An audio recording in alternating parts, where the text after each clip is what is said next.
The primary organizing structure of the church, capital C, is a gospel-centered missional community. It's the only model or example that we see in Scripture. And you don't have to feel like you are somehow missing out on all that God has for you if you're making missional community life your main thing. Sure. Because that's the 622, as we call it. 6 days and 22 hours a week, you still live in community. Couple hours a week, we sit together and hear a sermon and listen to some back tunes. of people's heads. Yeah, all that, right? But that's the primary organizing structure. If you're not in a missional community that's like intentionally focused on life together and making disciples, I would say that you, in fact, are missing out on most of what God has for us.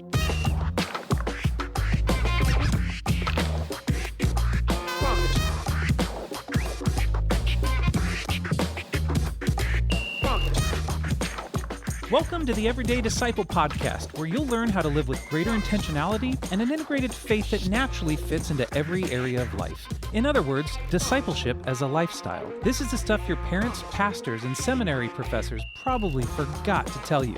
And now, here's your host, Caesar Kalinowski. Yeah, here we are. Yeah, we have some reviews to share today. Yeah, we got a review from Dr. RBB Second.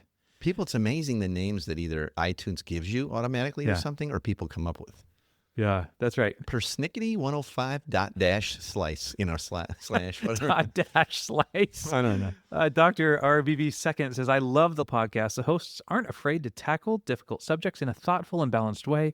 They keep things moving, which is great because I have a short commute. And which is funny, for those who don't know, we did the 25-minute kind of average episode because that's the average commute time in America. So we say, give us your commute. Hey, so today we're talking about whether or not it's actually possible to start and sustain and carry on a missional community in every context. And this message is coming from some of the Facebook group conversations we've had back and forth when we said we're getting ready to do a lot bunch of chatter about that. Yeah, right? We said, hey, we're getting ready to do a new batch of episodes.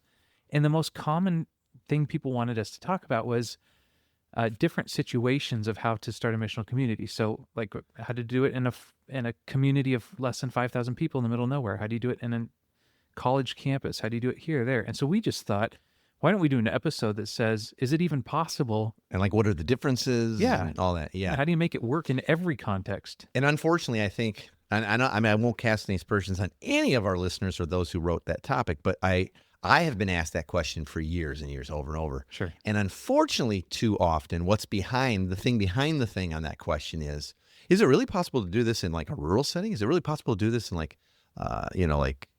suburban? Everybody just stays in their house with the air conditioning. What's really behind it is, I don't want to do it, and I don't think it'll work. Yeah. Or we tried it and it sucked, and that's why. So it's really possible, Sure. Often, unfortunately, it's too much. So, is it possible to do missional community in every context? Yeah. Let me start out with a definition here, okay? Missional community is a family of missionary servants, okay? People who understand their identity in Christ, and they believe that, so they're a family of missionary servants sent as disciples who make disciples. Then that's a pretty good definition of the church, by the way. But would it be possible, just to back that question up, would it be possible to be a Christian in any context? And we'll just say to our listeners, your context. So I'm not looking for an argument of like, well, there's these tribes where, I understand there's persecution. I'm not talking about that. Yeah. Where you're sitting today, if you're listening to a podcast, chances are no one's threatening your life. So is it possible to be a Christian, a family of missionary servants? That's who God says we are, right? Who make disciples. The answer would have to be yes. Yeah. Okay, so is that possible to believe your identity and then live that out in community with others? Yeah, it is. And I think it bears repeating again here, the definition of discipleship that we often use here on the podcast. Discipleship's the process of helping people move from unbelief to belief.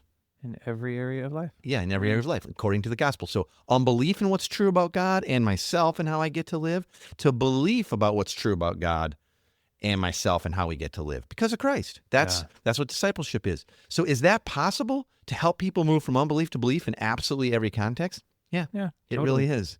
Yeah. It really is. And now what people are maybe really asking is some of the rhythms of life and community don't seem to work very well where I'm at.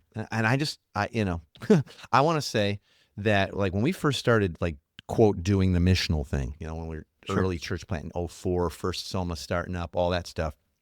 As soon as we had some life growth, multiplication happening, people said, well, I'm sure that's great there over in the Pacific Northwest. It's a little more urban, blah, blah, blah. It'll never work over here in this context, fill in the blank. And we heard that everywhere we went. We heard that in Poland. We heard it in Philly. We heard it in Florida. We heard it on farms. We heard it, and the truth of the matter is it works anywhere because the Spirit of God is in his people, and God's really, really clear on his eternal plan to fill the world with his glory. And how do we do that? By making disciples, helping people move from unbelief to belief so that the world becomes full of Jesus, basically, who he is and what he's like through our lives, through our family, living like God's family. Is that possible everywhere? Yes. Might it look different? We'll talk about that in a little while. Yeah, everywhere? Yeah, it might. It might. It is in possible. fact, next week we're going to talk about what do you actually do. Like, we're talking more like conceptually right now, but we'll even get down to what do you physically actually, come on, tell me what to do. Yeah. So like you said, you've traveled the world. I've been around the world as well. You've seen, coming from Chicago, being here in Washington. Training, though, everywhere. I mean, Oh, yeah. I don't know All how over many the place, cities, right? 35 countries, I don't, something like that. Yeah. Give us some ideas as to how missional communities might look and act differently in a few of the different contexts that you've worked in. What do you see that's the same across the board? What's different? Maybe shed some light into that. Great. Well, first I'm going to say is people are people. Yeah. So these are my beliefs. Okay. So you're listening to our podcast. So that's what you get today. But I believe people are people. And what I have found is the same stuff in our hearts, our human hearts, our fear of man, our love of self, our unbelief of what's true of God and what he's actually accomplished at the cross for us, and our authority, our privilege, all that stuff. That's kind of universal. Now, it manifests itself, Heath, in some different ways. Okay. Right?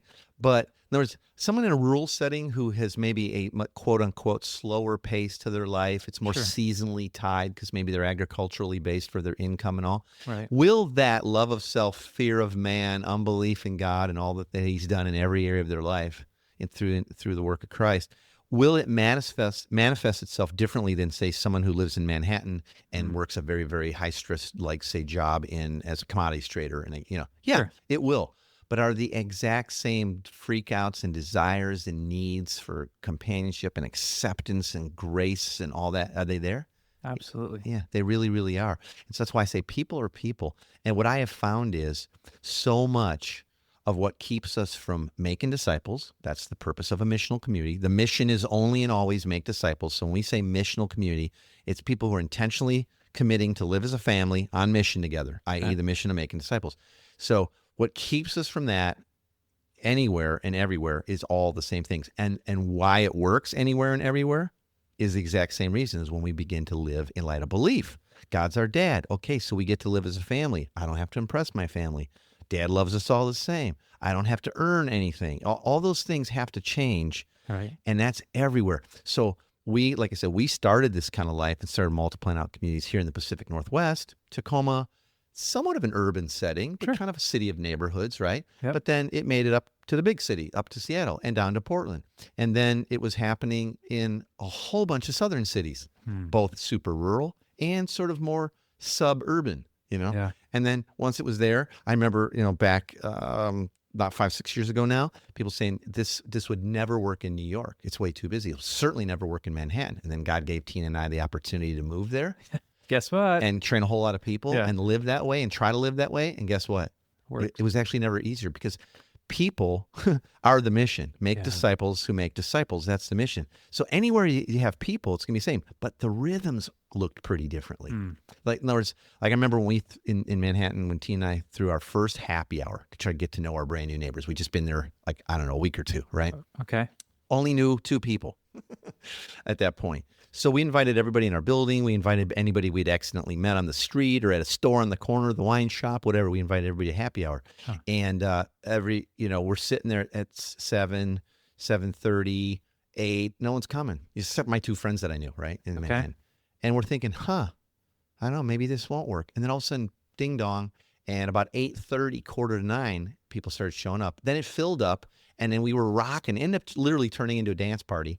And we had so much fun. And around 12:30, 12:45, people started saying, I'm so sorry I have to leave so early, but I got to catch a 5:30 flight, stuff like that. And we're like, wait a minute. People's needs for connection and community and all that. We're Universal. exactly the same here. But guess what? They get off of work really late. Huh. So it And just that's looks a why little different. Yeah. It looked completely different. Yeah. The topics they wanted to discuss were a little bit different. It's like, oh, well, my job, but it's like everybody's got a problem with their job. Everybody's got the boss who, Yeah. wants too much from them and wants them to overcommit and all that kind of stuff.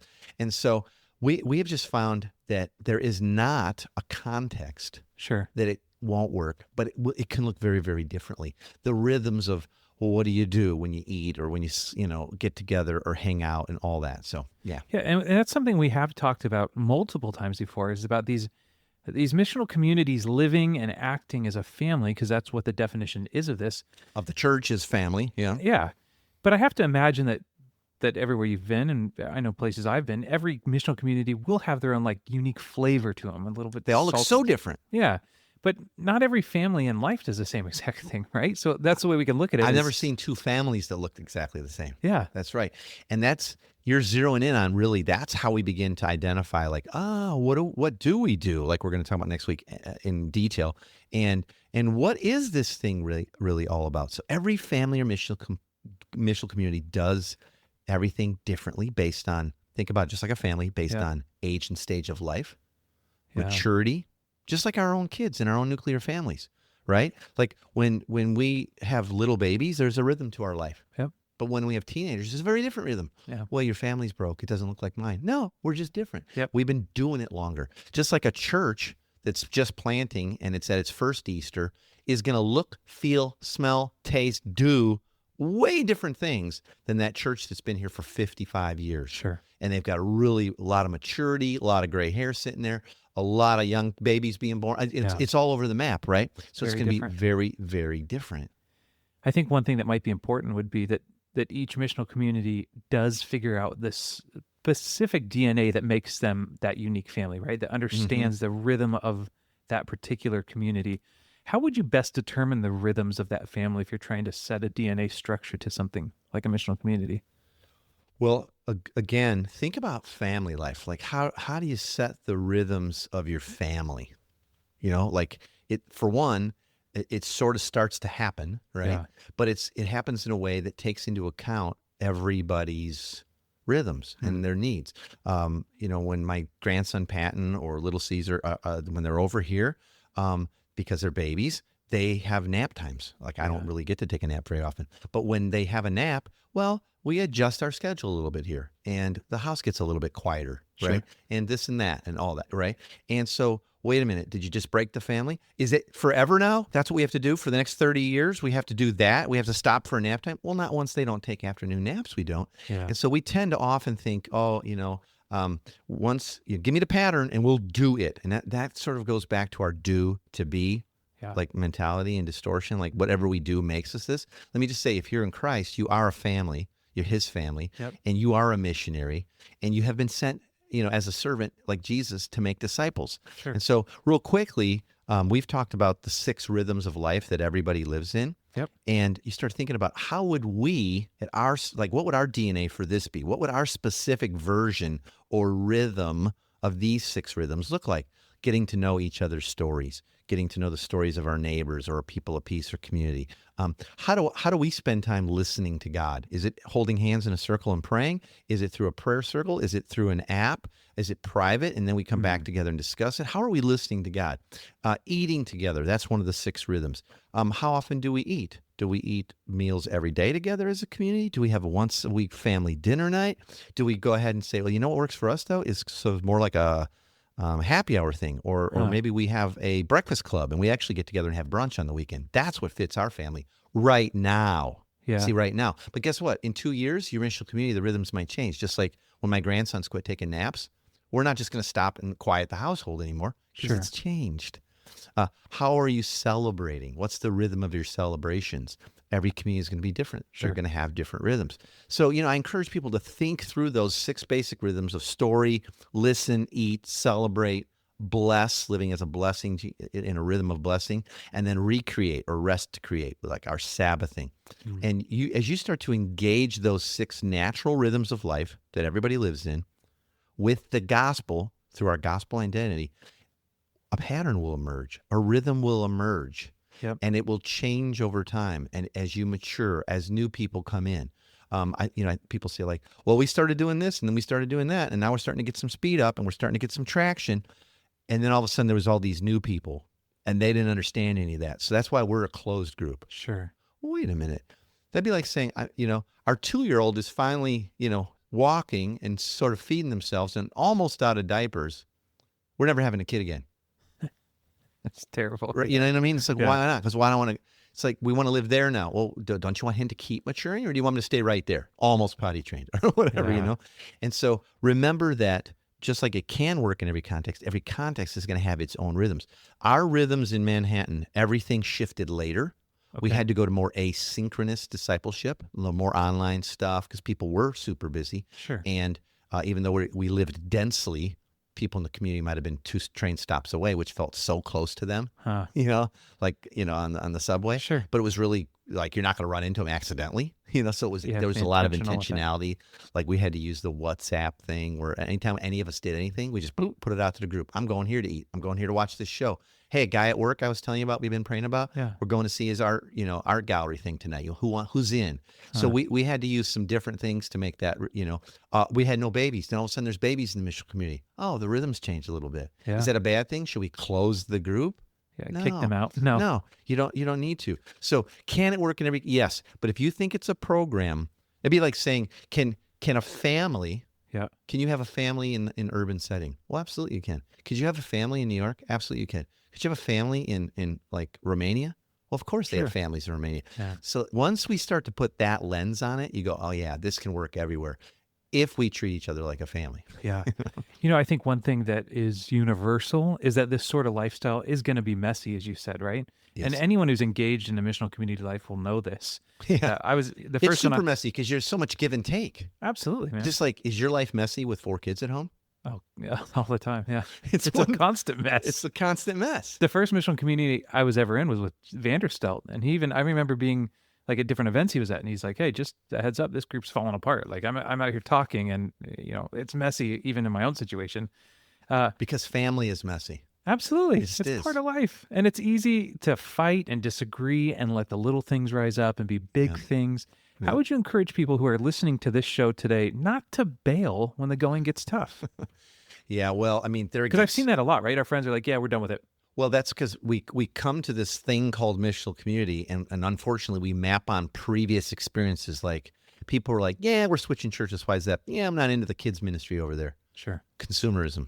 Yeah. Music's too loud. Music's too loud. It's not loud enough. I don't really like that way that guy preaches. So we kind of take that, which is pretty icky and pretty consumeristic, and then we map that onto, I've been in small groups for years. It's like, no, we're talking about living like a family that embraces the mess, the divine Enters mess, into right? that, Yeah, because we're going to work on moving from unbelief to belief in every area of life. Yeah. And that only happens in the mess, because if everything was perfect and exactly the way you wanted it, it wouldn't be the way anybody else wants it. Sure. So by its very nature, living as humans together, we're going to have all of our unbelief and preference and fear of man, all love of self, all that stuff gets sanded on, Sure. right? If I have the remote, I love TV watching. If I don't, I may or may not. See, you know what I mean? So that's how it works. And so I say, first you have to just, know that a lot of that comes from a consumeristic heart. I don't really dig this whole thing. Why is that? Because you're being called to die to self so much, right? Yep. And I'll tell you, the other thing is that I have found, especially if you come from any kind of a church background. I'm not saying you had to be born going to church like I was, but if you've been going to church for a while, which is probably most of our listeners, there's a lot of that we drag into community life, and then we kind of compare and contrast and go, that's not for me. And we're doing the same thing to everybody on Sunday. It's just that we can do it anonymously, whereas in community you can't get away with it. But there's these small shifts in focus. I call it the focus principle, where you've got to make these small shifts in focus in your heart and your head to be able to embrace community. And then you start to see, oh, it's beautiful and doable everywhere. Like we've got to make a shift from thinking, oh, well, community life, it's all about learning the Bible. We got to get our Bible literacy up. No, we have to make the shift to, our focus needs to shift to actual gospel fluency. Like, are we getting together to learn more historical facts about the Bible, or are we getting together to learn how the gospel speaks in every area of life? Yeah, And the here therefore, and now. moving from unbelief to belief. We need to make a shift that the gospel is primarily about our afterlife to the kingdom's now, and the gospel is for this life, Yeah. like primarily. Yeah. And bonus, heaven.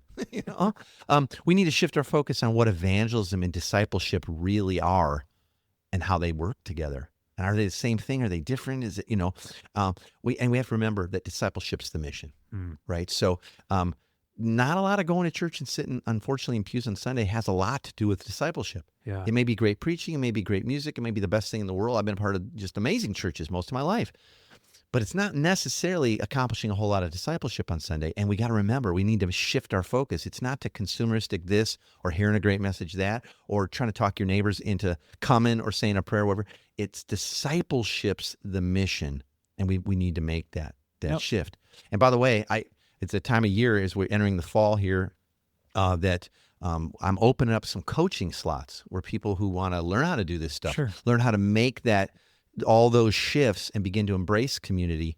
I'm opening up some coaching. So if anybody wants to, be coached and have somebody who's been in a lot of context and taught a lot of people how to do this and help them kind of work through the nuances of their community, I'd love to help. Now, we don't have a lot of slots. Sure. I only open up like 3 cohorts in the fall and a handful of people in each. So if anybody's interested, I'd love to have them, check it out. If they want to check it out, they can just go to everydaydisciple.com/coaching. Yeah. And there'll be some information there. But I'd say, if you're hearing this now and you go, I might be interested in that, you better go now because those slots will fill up. There's just not that many. Sure. Like, we're busy, super busy people. We live in community, but I do offer coaching, and we do it as couples coaching. Yeah. Right?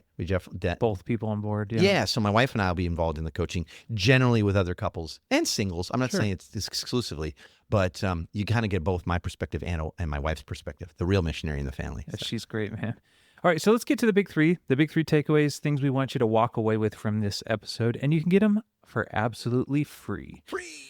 By going to everydaydisciple.com/big3. Caesar, what are the big 3 for this week? Okay, if you get nothing else, here's the first one. The primary organizing structure of the church, capital C, is a gospel-centered missional community.